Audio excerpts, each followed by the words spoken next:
श्री शक्ति नमः। ओम श्री शक्ति नमः। ओम श्री शक्ति नमः।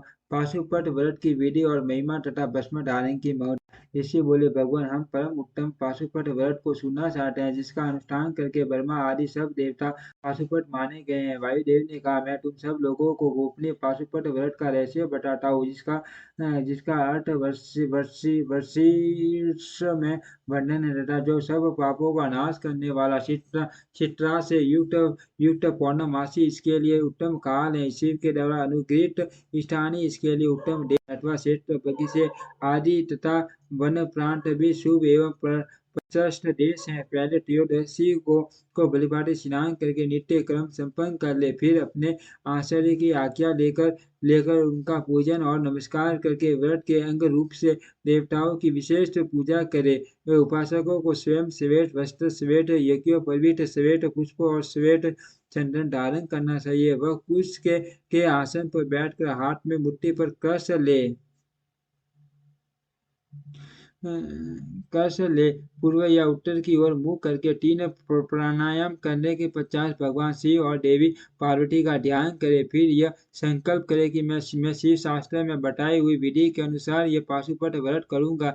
वह जब तक शरीर न गिर जाए तब तक के लिए अथवा 12 से 3 वर्षों के लिए अथवा 12 से 3 या 1 महीने के लिए अथवा 12 से 3 या 1 दिन के इस व्रत की दीक्षा ले संकल्प करके विरजा होम के लिए विधिवत अग्नि की स्थापना करके कर्मठ घी समिधा और शुरू से हवन करे। तत्पश्चात तत्वों की शुद्धि के उपदेश से फिर मूल मंत्र द्वारा उनकी समिधा आदि सामग्रियों की आहुतियां दे। उस समय वह बारंबार यह चिंतन करे कि मेरे शरीर में जो ये तत्व हैं सब शुद्ध हो जाए। उन तत्वों के नाम इस प्रकार हैं: 500 भूत, उनकी 500 टन मात्राएं, 5 ज्ञानेंद्रियां, 5 कर्मेंद्रियां, 5 विषय तत्व तपसा आदि 60 धातु, प्राण आदि 5 वाहन, बुद्धि, अहंकार, प्रकृति, पुरुष, राग, विद्या, कला, नियति, कला, काल, माया, सूर्य, विद्या, महेश्वर, सदाशिव, शक्ति तत्व और शिव तत्व, ये कर्म तत्व कहे गए हैं। ब्रज मंत्रों से आहुति करके होठा रजोगुण रहित शुद्ध हो जाता है। फिर शिव का अनुग्रह पाकर वह ज्ञानवान होता है। तदनंतर गोबर लाकर उसकी पिंडी बनाए से मंत्र द्वारा अभिमंत्रित करके अग्नि में डाल दे। इसके बाद इसका प्रोक्षण करके उसे दिन भर व्रती केवल हविष्य रखाकर रहे। जब रात बीतकर प्रातः काल आए तब चतुर्दशी में पुण्य पूर्वक सब कृत्य करे। उस दिन शेष समय निराहार रहकर ही बिताए। फिर पूर्णिमा को प्रातः काल इसी तरह होम प्रेत क्रम करके रुद्राग्नि का उपसंहार करे। तदनंतर यत्न पूर्वक उसमें से भस्म ग्रहण करे। इसके बाद साधक साय जटा रख ले, सारा सिर मुड़ा ले, या शायद तो केवल सिर पर शिखा धारण करे। इसके बाद स्नान करके यदि वह लोक लज्जा से ऊपर उठ गया हो तो दिगंबर हो जाए, अथवा घेरू वस्त्र मृग श्रम या फटे पुराने शीतड़े को ही धारण कर ले। वस्त्र धारण करके या वलकल पहन कर रहे। कटी में मेखला धारण करके हाथ में दंड ले। तदंतर दोनों और पैर धोकर आचमन करे। विराजग्नि से प्रकट हुए भस्म को इकट्ठा करके अग्नि रीति भस्म इत्यादि से अर्थ वेदीय मंत्रों द्वारा उसे अपने शरीर में लगाए। मस्तक से लेकर पैर तक सभी अंगों में उसे अच्छी तरह मल दे। इसी क्रम से पन्ना या शिव मंत्र द्वारा सर्वांग में भस्म रमाकर त्यायुषम इत्यादि मंत्रों से ललाट आदि अंगों में टिपुंड की रचना करे। इस प्रकार शिव भाव को प्राप्त हो शिव योग का आचरण करे। तीनों संध्याओं के समय ऐसा ही करना चाहिए। यही पाशुपत व्रत है जो भोग मोक्ष देने वाला है। यह जीवों के पशु भाव को निवृत्त कर देता है। इस प्रकार पाशुपत व्रत के अनुष्ठान द्वारा पशु तत्व का परित्याग करके लिंग मूर्ति सनातन महादेव जी का पूजन करना चाहिए। यदि वैभव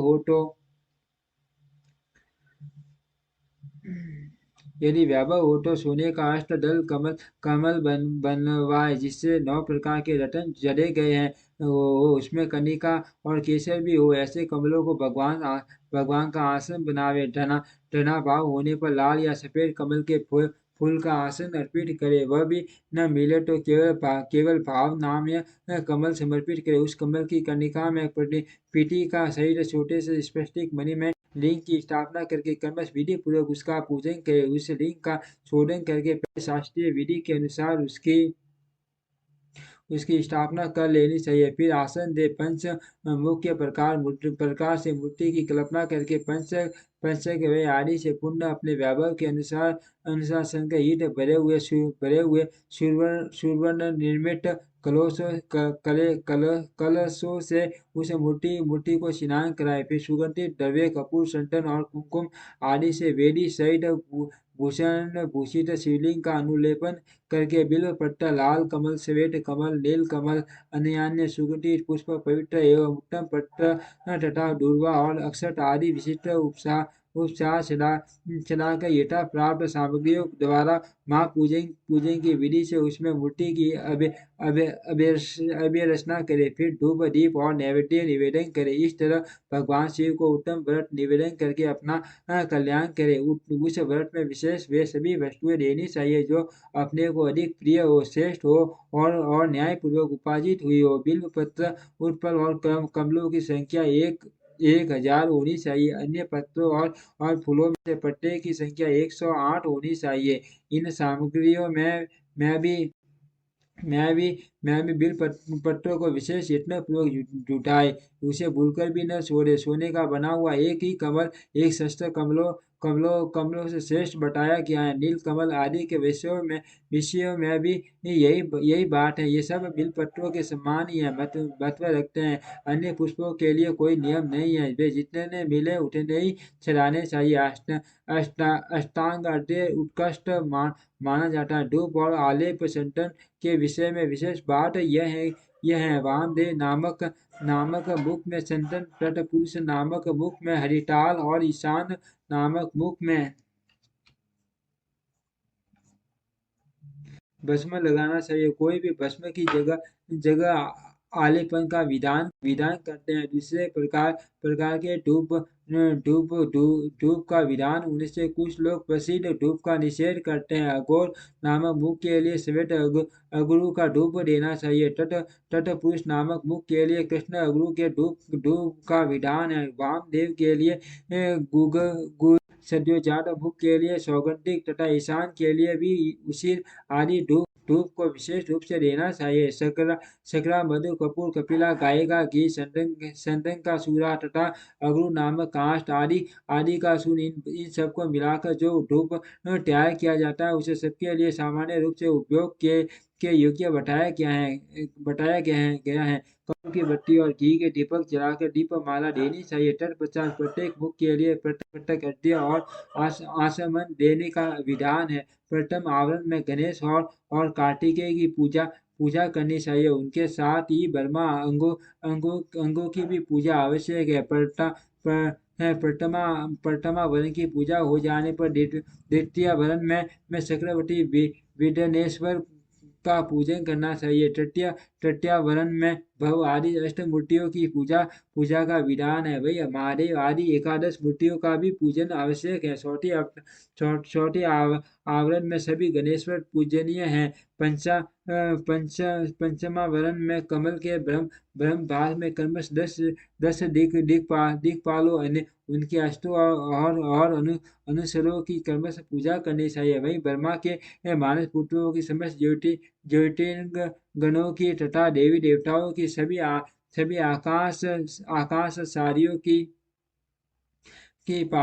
पाताल वासियों की अखिल मुनीश्वरों की योगियों की सब यज्ञों की द्वादश सूर्य की मात्रकाओं की गणों सहित क्षेत्रपालों की और इस समस्त सरासर जगत की पूजा करनी चाहिए। इन सब को शंकर जी की विभूति मानकर शिव की प्रसन्नता के लिए इनका पूजन करना उचित है। इस प्रकार आवरण पूजा के पश्चात परमेश्वर शिव का पूजन करके उन्हें भक्ति पूर्वक घट और व्यंजन जनित मनोर अभिषेक निवेदन करना चाहिए। मुख शुद्धि के लिए आवश्यक उपकरणों सहित तांबूल देकर नाना प्रकार के फूलों से पुण्य इष्ट देव का संहार करे, आरती उतारे, तत्पश्चात पूजन का शेष करते पूर्ण करे, प्याला तथा उपकारक सामग्रियों सहित शैया समर्पित करे, शैया पर चंद्रमा के सम्मान समचिला हार दे, राजोषित मनोहर वस्तुएं सब प्रकार से संचित करके दे, स्वयं पूजन करे, दूसरों से भी कराए तथा पूजन में आहुति दे। इसके बाद स्तुति प्रार्थना और जप करके पंचाक्षरी विद्या विद्या को जपे, परिक्रमा और प्रणाम करके अपने आप को समर्पित करे, तदंतर इष्ट देव के सामने ही गुरु और ब्रह्मा और ब्राह्मण की पूजा करे। इसके बाद अल्टी और 8 फूल देकर पूजित लिंग या मूर्ति से देवता का विसर्जन करे, फिर अग्निदेव देव का भी विसर्जन करके पूजा समाप्त करे। मनुष्य को चाहिए कि प्रति इसी प्रकार पूर्वोक्त रूप से सेवा करे। पूजन के अंत में सूर्य में कमल तथा अन्य सब उपकरणों सहित उस शिवलिंग को गुरु के हाथ में दे दे अथवा शिवालय में स्थापित कर दे। गुरुओं को ब्राह्मणों तथा विशेष व्रतधारियों की पूजा करके सामर्थ्य हो तो भक्त ब्राह्मणों तथा दीनों और को भी संतुष्ट करे। स्वयं उपवासों में असमर्थ होने पर फल फूल खाकर या दूध पीकर रहे, अथवा भिक्षान भोजी हो या एक समय भोजन करे, ठाट को प्रतिदिन परिमित भोजन करे और पवित्र भाव से भूमि पर ही सोए। भस्म पर तन पर अथवा सिर या मृग सैंबल पर शयन करे। प्रतिदिन ब्रह्मचार्य का पालन करते हुए व्रत का अनुष्ठान करे। यदि शक्ति हो तो रविवार के दिन आर्द्र नक्षत्र में दोनों पक्षों की पूर्णिमा और अमावस्या को, अष्टमी को तथा चतुर्दशी को उपवास करे। मन वाणी और क्रिया द्वारा संपूर्ण प्रयत्न से पाखंडी पतित रजस वाला स्त्री छूटक में पड़े हुए लोग तथा अनर्य आदि के संपर्क का त्याग करे। निरंतर समाधान दया सत्य भाषण और रक्षा में तत्पर रहे, संतुष्ट और शांत रहकर जप और ध्यान में लगा रहे। तीनों काल स्नान करे अथवा भस्म स्नान कर ले। मन वाणी और क्रिया द्वारा विशेष पूजा किया करे। इस विषय में अधिक कहने से क्या लाभ। व्रतधारी पुरुष कभी अशुभ आचरण न करे। प्रमादवश यदि वैसा आचरण बन जाए तो उसके गुरु लाघव का विचार करके उसके दोष का निवारण करने के लिए पूजा होम और जप आदि के द्वारा उचित प्रायश्चित करे। व्रत की समाप्ति पर्यंत भूलकर भी अशुभ आचरण न करे। संपत्ति हो तो उसके अनुसार गोदान वर्षोत्सव और पूजन करे। भक्त पुरुष निष्काम भाव से शिव की प्रीति के लिए ही सब कुछ करे।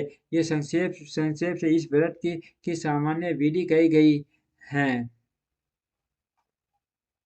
हम शास्त्र के अनुसार प्रत्येक मास में जो विशेष करते हैं उसे बताता हूँ। वैशाख मास में हरि के बने हुए शिवलिंग का पूजन करना चाहिए। ज्येष्ठ मास में मरकट मणि में शिवलिंग की पूजा उचित है। आषाढ़ मास में मोती के बने हुए शिवलिंग को पूजनीय समझे। श्रावण मास में नीलम का बना हुआ शिवलिंग पूजन के योग्य है। भाद्र मास में पूजन के लिए पंचराग मणि में शिवलिंग को उत्तम माना गया है। आश्विन मास में गोमेद मणि के बने हुए शिवलिंग को उत्तम समझे। कार्तिक मास में मूंगे के और मार्गशीर्ष मास में वैडूर्यन मणि के बने हुए लिंग की पूजा का विधान है। पौष मास में पुष्प राग पुखराज मणि के तथा माघ मास में सूर्यकांत मणि के लिंग का पूजन करना चाहिए। फाल्गुन मास में चंद्रकांत मणि के और क्षेत्र में सूर्यकांत मणि के बने हुए लिंग के पूजन की विधि है। अथवा रत्नों के न मिलने पर सभी मासों में सूर्य में लिंग का ही पूजन करना चाहिए। सूर्य के अभाव में सांडे तांबे पत्थर मिट्टी लाव और किसी वस्तु का जो सुलभ हो लिंग बना लेना चाहिए। अथवा अपनी रुचि के अनुसार सर्वगंड में लिंग का निर्माण करे। व्रत की समाप्ति के समय नित्य कर्म पूर्ण करके पूर्व व्रत विशेष पूजा और हवन करने के पश्चात आचार्य का तथा विशेष व्रती ब्राह्मण का पूजन करे। फिर आचार्य की आज्ञा ले पूर्व या उत्तरी ओर मुंह करके कुशासन पर बैठे, हाथ में कलश ले प्राणायाम करके सांब सदाशिव का ध्यान करते हुए यथाशक्ति मूल मंत्र का जप करे। फिर पूर्ववत आज्ञा ले हाथ जोड़ नमस्कार करके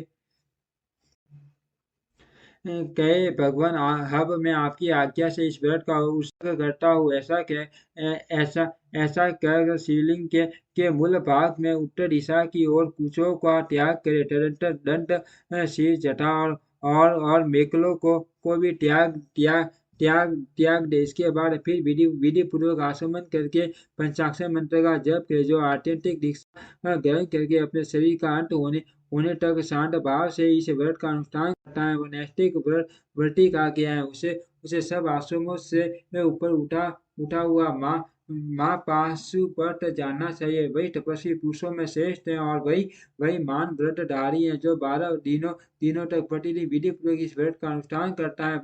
वह भी नैष्ठिक के ही तुल्य है, क्योंकि उसने तीव्र व्रत का आश्रय लिया है।